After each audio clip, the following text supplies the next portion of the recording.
Elsa एक खूबसूरत लड़की थी जो केक बनाना बहुत पसंद करती थी। वो हमेशा मुख्तलिफ किस्म के केक बनाती और अपने दोस्ताना दोस्तों एक खरगोश, एक गुलहरी और कुछ चिड़ियों के साथ खुशी खुशी खेलती और गाती।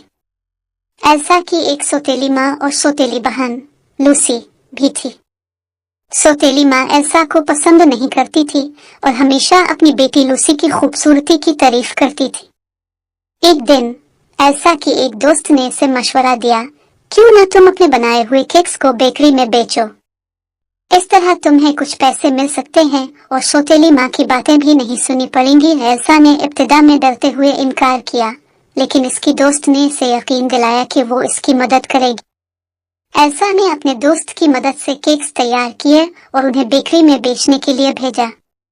जल्द ही एल्सा के केक्स बहुत मकबूल हो गए और उसका नाम मशहूर हो गया। एक दिन शहजादा ने एल्सा के केक्स का जायका चखा और बहुत मुतासिर हुआ। उसने अपने सिपाहियों को हुक्म दिया कि वो इस बेकरी से पता मालूम करें जहां ये मजेदार केक बने थे।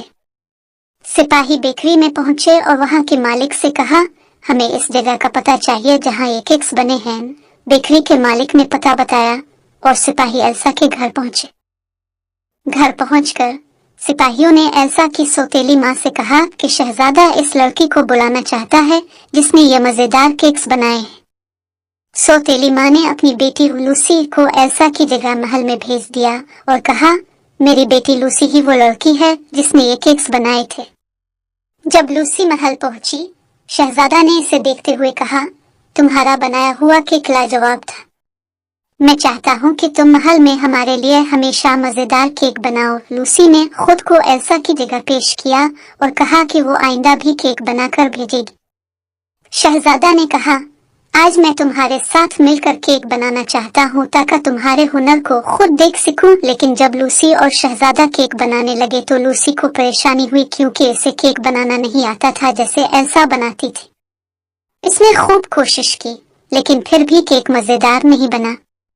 जब शहजादा ने केक चखा तो फौरन कहा, ये केक तो वैसा नहीं है जैसा मैंने पहले खाया था।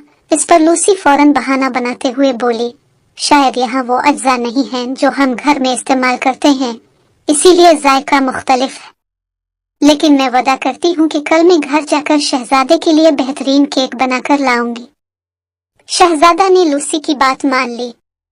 अगले दिन लूसी ने एल्सा से केक बनवाया और उसे महल ले गई। जब उसने वो केक शहजादे को पेश किया तो शहजादे ने केक का जायका चखा और फौरन तारीफ की। शहजादा लूसी के साथ महल के बाग में टहलने लगा और बातें करने लगा। लूसी ने शहजादे से वादा किया कि वो अगले दिन भी मजेदार केक लेकर आएगी और महल से रवाना हो गई। अगले दिन शहजादे ने खुद लूसी के घर जाने का फैसला किया ताकि वो देख सके कि केक कैसे बनते हैं। जब शहजादा वहां पहुंचा तो उसे एक खूबसूरत गाने की आवाज सुनाई दी। वो गाने की आवाज के पीछे घर के पिछले हिस्से की तरफ गया जहां किचन की खिड़की खुली हुई थी। वहां उसने देखा कि एल्सा अपने दोस्तों खरगोश, गुलहरी और चिड़ियों के साथ खुशी खुशी गाना गा रही थी और साथ में केक भी बना रही थी। ये वही दोस्त थे जो हमेशा एल्सा के साथ होते और उसके साथ वक्त गुजारते।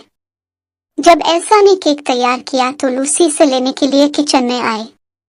जब शहजादा ने देखा कि एल्सा किचन में केक बना रही है तो वो गुस्से से किचन में आया और लूसी देखकर हैरान हो गई। शहजादा ने अपने सिपाहियों को हुक्म दिया कि लूसी और उसकी माँ को गिरफ्तार कर लिया जाए जिन्होंने शहजादे को धोखा दिया था। सिपाही इन दोनों को गिरफ्तार करके ले गए। शहजादा एल्सा की तरफ मुतवज्जे हुआ और कहा, एल्सा, तुम बहुत अच्छे केक्स बनाती हो। मैं चाहता हूँ कि तुम मेरे लिए मेरे महल में केक्स बनाओ। एल्सा ने हाँ कहा और शहजादे के साथ महल चली गई और कुछ अरसे बाद शहजादा और एल्सा की शादी हो गई।